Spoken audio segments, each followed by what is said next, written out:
Hi കൂട്ടുകാരെ, പുതിയൊരു വീഡിയോയിലേക്ക് എല്ലാവർക്കും സ്വാഗതം. അങ്ങനെ അമ്പിളി ഇങ്ങനെ ടെൻഷൻ അടിച്ചിരിക്കുമ്പോൾ ചീരു പറയാണ്, എന്തിനാ ചേച്ചി ഇങ്ങനെ ടെൻഷൻ അടിക്കണേ? ചേച്ചി ഇങ്ങനെ ടെൻഷൻ അടിക്കൊന്നും വേണ്ട. രഘുവേട്ടനെ അച്ഛനാക്കിയിട്ട് ഗുരുവായൂരോട്ട് പോയിട്ടുണ്ടെങ്കിൽ രഘുവേട്ടന് അതിൻ്റെതായ പ്രാപ്തിയും പക്വതയൊക്കെ ഉണ്ട്. നമ്മളെ നന്നായി നോക്കൂ എന്നൊക്കെ ഇങ്ങനെ പറയാൻ കേട്ടോ. ആ സമയം അമ്പിളി പറയാണ്, എടി പഴയ രഘുവേട്ടനല്ല ഇപ്പോൾ, അയാൾ മദ്യത്തിന് അഡിക്റ്റ് ആയിരിക്കുകയാണ്. മദ്യം മാത്രമാണ് അയാളുടെ ജീവിതത്തിലെല്ലാം ഉള്ളൂ. എന്നാൽ നമ്മളെ അയാൾ നോക്കണമെന്നില്ല എന്നൊക്കെ ഇങ്ങനെ പറയാൻ കേട്ടോ. ആ സമയം ചേച്ചി അങ്ങനെയൊന്നും പറയാതെ രഘുവേട്ടൻ നമ്മളിൽ ഒരു കെയർ കാണിക്കോ, അത് ഉറപ്പുള്ള കാര്യമാണ് എന്നിങ്ങനെ പറയുന്നുണ്ട് കേട്ടോ.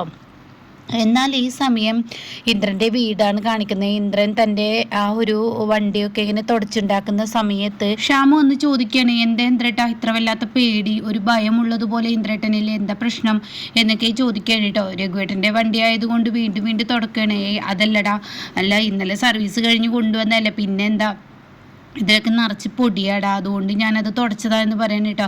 അപ്പോൾ ഈ സമയം എന്ത് ചെയ്യാൻ, ഈ കഷ്ടകാലം പിടിച്ചവൻ്റെ വണ്ടി തന്നെ എടുത്ത് പോകേണ്ടി വന്നല്ലോ, അതാണ് മനുഷ്യന് വലിയ കഷ്ടം.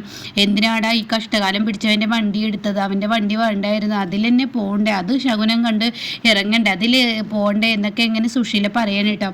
ആ സമയം ഉടൻ തന്നെ ഇന്ദ്രൻ പറയാണ്, വണ്ടി കിട്ടാഞ്ഞിട്ടാണ് ഈ വണ്ടി എടുത്തത് എന്ന് പറയാം കേട്ടോ. ഇതേ സമയം സുശീല പറയണേ, നിനക്ക് വേറൊരു വണ്ടി നോക്കായിരുന്നില്ലേ? അപ്പോൾ ഉടൻ തന്നെ ഷാമു പറയണേ, ആ വണ്ടി അവിടെ വെറുതെ കിടക്കില്ലേ, 40,000-40,000 രൂപ വേണ്ട എങ്ങനെ ഒരു വണ്ടി കിട്ടണം എന്നുണ്ടെങ്കിൽ, ഒരു റെൻറ്റ് പോയി വരുമ്പോഴത്തേന് 40,000 വേണ്ട, ഇതാവുമ്പോൾ 10,000 ഉറുപ്പിയുടെ എണ്ണ അടിച്ചാൽ പോരെ എന്ന് പറയണേ. അപ്പോഴേക്കും സുശീല പറയോ, ഓ പൈസക്ക് ലാഭം നോക്കുന്നവൻ, ഇത്ര വല്ലാതെ പൈസ ലാഭം നോക്കുന്ന ഒരുത്തെ, എത്ര പണമുണ്ട് ആ പണമൊക്കെ നശിപ്പിക്കാനേ നോക്കിയിട്ടുള്ളൂ എന്ന് പറഞ്ഞിട്ട് ഷ്യാമിനെ വളരെ തരം താഴ്ത്താണ് കേട്ടോ. അത് ഷ്യാമിന് ഭയങ്കര വേദനയാവുകയാണ്. അപ്പോൾ ഷ്യാം ഒരു ഭാഗത്ത് ഇരിക്കുകയാണ്. അപ്പോൾ ഈ സമയം ഷ്യാമ ഇരിക്കുന്നത് കാണുമ്പോൾ ഇന്ദ്രൻ പറയണേ, അമ്മ പറയുന്നതൊന്നും കാര്യമാക്കണ്ട, അതൊന്നും നീ വിഷയമാക്കണ്ട, നീ എന്തായാലും സോനയോട് വരാൻ പറയും, നമുക്ക് പോവാൻ നോക്കാം എന്നൊക്കെ ഇങ്ങനെ പറയാൻ കേട്ടോ. ഇതേ സമയം കാണിക്കുന്നത് വിനയനെയാണ്. വിനയന് രഘുവിനോട് പറയാം, സീറ്റ് ബെൽറ്റ് ഇട് എന്ന് പറയാം കേട്ടോ. എന്തിടാനടാ സീറ്റ് ബെൽറ്റ് ഇട് എന്ന് രഘുവേട്ട, ഒന്നും ഉണ്ടായിട്ട് പറഞ്ഞതല്ല, അത് ഇട് എന്ന് പറയണ. ഓ ഞാൻ ഇട്ടോളാം. അതെ രഘുവേട്ട എങ്ങോട്ടാണ് പോകേണ്ടത്? അതെനിക്ക് മദ്യപിക്കണം, അങ്ങോട്ടേക്കൊന്ന് എത്തിക്കാൻ പറ്റുമോ? ബാറിൻ്റെ മുന്നിൽ എത്തിച്ചാൽ മതി എന്നൊക്കെ ഇങ്ങനെ പറയണം. ആ ഭാഗത്തുണ്ട് എന്നൊക്കെ പറയുമ്പോൾ ശരി രഘുവേട്ട, ഞാൻ ആദ്യമായിട്ടാണ് മദ്യപിക്കാൻ ഒരാളെ കൊണ്ടുപോകുന്നത്, എന്തിനാ രഘുവേട്ട ഇങ്ങനെ മദ്യപിക്കുന്നത്? അതെന്താ നീ മദ്യപിക്കില്ലെന്ന് ചോദിക്കണം. ആ സമയം ഞാൻ മദ്യപിക്കും, പക്ഷെ പച്ചപ്പകലൊന്നും ഞാൻ മദ്യപിക്കില്ല, ഞാൻ മദ്യപിക്കുന്നെങ്കിൽ ഇരുട്ടിൻ്റെ മറവിലൊക്കെ കുറച്ച് കുടിക്കുക എന്നല്ലാതെ ഇങ്ങനെയൊന്നും ഇല്ല എന്നൊക്കെ ഇങ്ങനെ പറയണേ. ആ സമയം നീ എനിക്ക് അങ്ങോട്ട് കൊണ്ടുപോകാൻ, എനിക്കിതില്ലാതെ പറ്റില്ല, എനിക്ക് കുടിച്ചാൽ പറ്റത്തുള്ളൂ എന്നൊക്കെ ഇങ്ങനെ രഘു പറയാണ്. ആ സമയം രഘുവിൻ്റെ വാക്കുകൾ കേട്ട് ശരിയെന്നും പറഞ്ഞിട്ട് പോവുകയാണ്. ഇതേ സമയം രഘു അവിടെ എത്തുമ്പോൾ രഘുവിൻ്റെ കയ്യിൽ പൈസ ഉണ്ടാവില്ല കേട്ടോ. അപ്പോൾ ഉടൻ തന്നെ രഘു, അയ്യോ ഞാൻ എൻ്റെ പേഴ്സ് ഇത് എടുക്കാൻ മറന്നല്ലോ എന്ന് പറയണേ. ഇതേ സമയം അത് കുഴപ്പമില്ല രഘുവേട്ടന് വേണമെങ്കിൽ ഞാൻ പൈസ തരാമെന്ന് പറയണേ. അത് വേണ്ട, അല്ല എൻ്റെ അടുത്ത് വാങ്ങിച്ചോ, മദ്യപിക്കാനുള്ള കാശല്ലേ, ഞാൻ തന്നേക്കാം എന്ന് പറയണേ. അപ്പോൾ ഈ സമയം ഇങ്ങനെ മനസ്സുകൊണ്ട് ഇങ്ങനെ ചിന്തിക്കണേ വിനയന്, എൻ്റെ അടുത്തോട്ട് തന്നെ ഈശ്വരൻ എത്തിച്ചത് നോക്ക്, ഇയാൾ എൻ്റെ കാൽക്കീഴിൽ കൊണ്ടുവരണമെന്ന് എനിക്കൊരു ആഗ്രഹം ഉണ്ടായിരുന്നു, ഈശ്വരൻ എത്ര പെട്ടെന്ന് അത് സാധിച്ചിരുന്നു ഞാൻ ഒരിക്കലും പ്രതീക്ഷയില്ല, എന്തായാലും അത് സാധിച്ചു, ഇയാൾ എൻ്റെ കാല് പിടിക്കണം എന്നുള്ള ഒരു ആഗ്രഹം എനിക്കുണ്ടായിരുന്നു എന്നൊക്കെ എന്നെ ചിന്തിക്കുമ്പോൾ രഘു പറയണത്, പൈസയുണ്ടോ? ആ പൈസയുണ്ടെന്ന് പറയാൻ കേട്ടോ. ഇതേ സമയം രഘുവിനോട് വിനയം വീണ്ടും പറയണം, മദ്യപിക്കണോ എന്നൊക്കെ ഇങ്ങനെ പറയാൻ കേട്ടോ. എടാ നീ എന്നെ നേരാക്കാനൊന്നും നോക്കണ്ട, അതിനുള്ള വകുപ്പൊന്നും നിനക്കില്ല, കാരണം നീ നിൻ്റെ പെമ്മക്കളെ വേറൊരുത്തി കാണുന്ന ഒരു അച്ഛനാണ് നീ അധികം സംസാരിക്കാൻ നിൽക്കണ്ടേ. സ്വന്തം മക്കളെ വിൽക്കാൻ പോലും നോക്കിയ ഒരു അച്ഛനായ നിന്നെയാണോ പിന്നെ നീയാണോ ഇപ്പം എന്നെ ഉപദേശിക്കുന്നതെന്നൊക്കെ ചോദിക്കുമ്പോൾ ഞാനത് ചെയ്തു എന്നുള്ളത് സത്യം തന്നെ. അപ്പോഴത്തെ 2 പെമ്മക്കൾ ജനിച്ചൊരു വിഭ്രാന്തിയിൽ അങ്ങനെയൊക്കെ ഞാൻ ചെയ്തു കൂട്ടി, പക്ഷെ ഞാനത് വിൽക്കാൻ നോക്കല്ലേ ചെയ്തത്. ഒരു കുഞ്ഞു മരിച്ച ഒരു ആൾക്ക് ഞാൻ എൻ്റെ കുഞ്ഞിനെ കൊടുത്ത് അവർക്ക് ഒരു ആശ്വാസം നൽകുകയാണ് ചെയ്തത്, അല്ലാതെ സ്വന്തം മക്കളെ വിൽക്കൊന്നും ചെയ്തിട്ടില്ല. മതി നീ നിൻ്റെ കഥകളൊന്നും എൻ്റെ അടുത്ത് പറയാൻ നിൽക്കണ്ട, എനിക്ക് നന്നായി അറിയാം ഓരോ കഥകളും, അതുകൊണ്ട് നീ വല്ലാതെ കിടന്ന് വിളമ്പണ്ടെന്ന് പറയും കേട്ടോ. അപ്പോൾ ഈ സമയം വിനയനാണെങ്കിലും ഇയാളെൻ്റെ കാൽ കീഴിൽ കൊണ്ടുവരണം എന്നൊരു ആഗ്രഹം ഉണ്ടായിരുന്നു, പക്ഷേ ഈശ്വരൻ ഇത്ര പെട്ടെന്ന് ഓരോരുത്തരെയും എൻ്റെ കാൽ കീഴിൽ എത്തിക്കൊന്നും ഞാൻ പ്രതീക്ഷിച്ചില്ല. എന്തായാലും ഇയാൾ എന്നിൽ നിന്ന് സഹായം മേടിച്ച് കുടിച്ചല്ലോ, അത് മതി, എനിക്ക് അത്ര മതി എന്നൊക്കെ ഇങ്ങനെ പറയാണ്. ഇതേ സമയം രഘു പറയാണ് എൻ്റെ വണ്ടി എനിക്ക് കിട്ടണം, എനിക്ക് എൻ്റെ വണ്ടി മേടിക്കാൻ പോകണം. അപ്പോൾ അതെന്തിനാ ഇനി ഞാൻ ഫോൺ എടുത്തിട്ടില്ല, നീ നിൻ്റെ ഫോൺ തരുമോ? അതിനെന്താ രഘുട്ടാ ഞാൻ ഫോൺ തരാം, എനിക്ക് ഇന്ദ്രനെ ഒന്ന് വിളിക്കാനാണ്. അതിനെന്താ ഞാൻ ഫോൺ തരാം എന്നൊക്കെ പറയണം കേട്ടോ.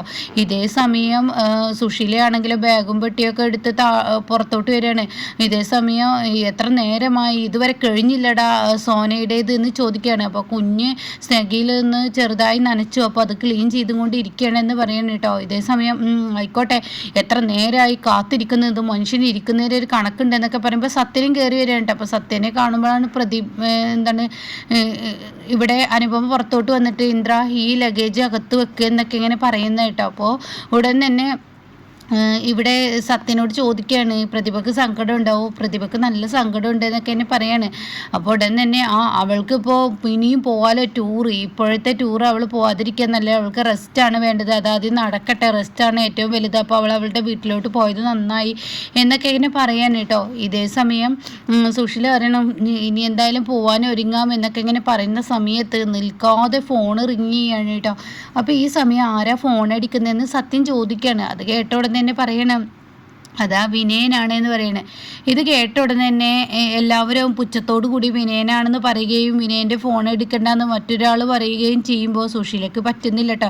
സുശീല ചോദിക്കുകയാണ് എന്താ വിനയൻ ഇത്ര പ്രശ്നം, വിനയൻ എൻ്റെ ഫോൺ എടുത്ത എന്താ കുഴപ്പം, അവൻ്റെ ഫോണൊന്നും എടുത്തൂടെ? അത് കേട്ട ഉടനെ തന്നെ ഇന്ദ്രൻ പറയണേ അവൻ്റെ ഫോൺ എടുത്താൽ അതൊരു പുലിവാലി കേസായിരിക്കും, അതൊന്നല്ല എടുക്കാതിരിക്കാൻ നല്ലതെന്ന് പറയണേ. അങ്ങനെ വീണ്ടും അടിച്ചതിന് മുകളിലൂടെ അടിക്കുമ്പോൾ എന്താടാ വിളിച്ചതെന്ന് കാര്യമൊന്ന് ചോദിച്ചിട്ട് ഫോൺ അങ്ങ് വെച്ചൂടെ, അത് ചെയ്തോ എന്ന് അപ്പോഴേക്കും സുശീല ഇന്ദ്രനോട് ആവശ്യപ്പെടുകയാണ്. അപ്പം അത് കേട്ടത് പ്രകാരം ഇന്ദ്രൻ ആ ഫോൺ എടുക്കുകയാണ് കേട്ടോ. ഫോൺ എടുത്ത പാട് ഇത് വിനയനല്ല, ഇത് രഘുവാണെന്ന് പറയുന്നത് കേട്ടോ. അത് കേൾക്കുന്ന ഇന്ദ്രനൊന്ന് ഞെട്ടിപ്പോവാണ്. ഇത് രഘുവാണ്, എൻ്റെ വണ്ടി നിൻ്റെ അടുത്താണെന്ന് ഞാൻ അറിഞ്ഞു, അപ്പോൾ അതുകൊണ്ട് ഞാനൊരു ഓട്ടോ പിടിച്ച് അങ്ങോട്ടേക്ക് വരാം, എനിക്കെൻ്റെ വണ്ടി വേണം, എനിക്കെൻ്റെ വണ്ടിയില്ലാതെ ഒന്നും നടക്കില്ല, എനിക്കെൻ്റെ വണ്ടി കൂടപ്പുറപ്പിനെ പോലെയാണ്, അതില്ലാതെ എനിക്കൊന്നും പറ്റത്തില്ല, എനിക്കെൻ്റെ വണ്ടി വേണം. അപ്പോഴേക്കും അങ്ങോട്ടേക്ക് പറയാൻ അങ്ങ് ഒരുങ്ങുന്നുണ്ട് ഇന്ദ്രൻ, പക്ഷെ അത് പറയാനുള്ള ഇടമൊന്നും രഘു കൊടുക്കില്ല, ഫോൺ കട്ടാക്കുകയാണ്. ഇതേ സമയം സുശീല അങ്ങ് ദേഷ്യപ്പെടുകയാണ്. ഇപ്പം എന്താ ഉണ്ടായത്, ഞാൻ പറഞ്ഞില്ലേ ആ എരണം കെട്ടവൻ്റെ വണ്ടി എടുത്ത ഇതുപോലെയുള്ള എരണം കെട്ട തന്നെ കേൾക്കത്തുള്ളൂ എന്ന്. അപ്പോഴേക്കും ഷ്യാമു പറയണേ ഈ ഫോൺ എടുത്തതാണ് ഇപ്പോൾ ഈ പ്രശ്നമായത്, അല്ലെങ്കിൽ നമുക്ക് ടൂറ് പോവായിരുന്നു എന്ന് പറയും കേട്ടോ. ആ സമയം സുശീല പറയണേ ഫോൺ എടുത്തില്ലെങ്കിൽ എന്താ അവനെ ഉള്ളോടം വെച്ച് ഓടിച്ചിട്ട് പിടിക്കില്ലേ, അത് നന്നായി അറിയുന്നവനല്ലേ. അപ്പോൾ ആ സമയം സത്യം പറയണേ രഘുവേട്ടനെ വിളിച്ച് കാര്യം അങ്ങ് പറഞ്ഞാൽ മതി, അതോടുകൂടി ഈ പ്രശ്നത്തിനൊരു പരിഹാരമാവും. രഘുവേട്ടൻ അങ്ങനെ കാര്യം പറഞ്ഞാൽ പെരുമാറാത്ത ആളെന്നല്ലല്ലോ. അപ്പോഴേക്കും അനുഭവം പറയണേ ഇങ്ങ് തായോ ഫോണ്, ഞാൻ വിളിച്ച് പറഞ്ഞോളാം എന്ന് പറയണേ. അത് കേട്ടോടെ തന്നെ ഇന്ദ്രൻ പറയണേ അത് വേണ്ട, അവന് വിളിച്ചു പറഞ്ഞാലൊന്നും കേൾക്കുന്ന ആ ഒരു മാനസികാവസ്ഥയിൽ അത്രയും കുടിച്ച് ഫിറ്റായിട്ടുണ്ട് അവനെന്ന് പറയണേ കേട്ടോ. അപ്പോൾ ഇത് കേൾക്കുന്ന അനുപമയുടെ ആ വാക്കേട്ട് പിന്നീട് മിണ്ടാതാവുകയാണ്. ഇതേ സമയം വേറെ വണ്ടി നോക്കിയെന്ന് അപ്പോഴേക്കും ഇങ്ങനെ പറയാണ്. അപ്പോൾ സുശീലയാണെങ്കിൽ ഞാൻ അപ്പോഴും പറഞ്ഞതാണ് അങ്ങനെ ഇങ്ങനെ എന്നൊക്കെ പറഞ്ഞ് ബഹളം വെക്കുമ്പോൾ സോന പറയുന്ന അമ്മ മിണ്ടാതിരിക്കുക, എന്തിനാ ഇങ്ങനെ ഒച്ചയും ബഹളം കൂട്ടുന്നത്, സംഭവിച്ചു എന്നുള്ളത് തെറ്റ് തന്നെ, പക്ഷെ അതിൻ്റെ മേലിങ്ങനെ പിടിച്ച് കയറണ്ട എന്ന് പറഞ്ഞിട്ട് സോനയുടെ ആ ബഹളം കേട്ട് സുശീല മിണ്ടാതെ നിൽക്കുകയാണ് കേട്ടോ. ഇതേ സമയം സത്യം പറയാണ് നമുക്ക് വേറൊരു ട്രാവൽസിലോട്ട് വിളിച്ച് നോക്കിയാലോ എന്നൊക്കെ ചോദിക്കുകയാണ്. അപ്പോൾ ആ സമയം ഇന്ദ്രൻ പറയാണ് വിളിച്ച് നോക്കിയിട്ട് കാര്യമില്ല, കാരണം ഞാൻ ഈ വണ്ടിയൊന്നും കിട്ടില്ല എന്ന് കണ്ടപ്പോഴാണ് രഘുവിൻ്റെ ഈ വണ്ടി എടുത്തത്. ഇത്രയും സെറ്റപ്പിൽ ഇത്രയും ആൾക്കാർ എല്ലാവരും ഒരുമിച്ച് പോകാൻ പറ്റിയൊരു വണ്ടി ഇത് തന്നെയായിരുന്നു, അപ്പോൾ അതുകൊണ്ടാണ് ഞാൻ ഈ വണ്ടി എടുത്ത് വന്നത്, വേറെ ആരെടുത്തുന്നതിലും വണ്ടി കിട്ടില്ല, മിനിമം ഒരു 4-5 ദിവസമെങ്കിലും വണ്ടി ബുക്ക് ചെയ്യണം എങ്കിലാണ് വണ്ടി ത്തുള്ളൂ എന്നൊക്കെ പറയാൻ കേട്ടോ. ഇതേ സമയം ആ KR ഗ്രൂപ്പ് ഉണ്ടല്ലോ അവർക്ക് വിളിച്ചു നോക്കാൻ എന്നൊക്കെ പറഞ്ഞിട്ട് സത്യൻ വിളിക്കാൻ ഒരുങ്ങാണ് കേട്ടോ. ഇതേ സമയം അമ്പിളിയാണ് കാണിക്കുന്നത്. വിനയൻ തിരിച്ചു വന്നിരിക്കുകയാണ്. വണ്ടിയുടെ സൗണ്ട് കേട്ട് അമ്പിളി മുറ്റത്തോട്ട് ഓടിച്ചെല്ലുന്ന ആ ഒരു രംഗത്തിലാണ് ഇന്നത്തെ എപ്പിസോഡ് നിർത്തിയിരിക്കുന്നത് കേട്ടോ.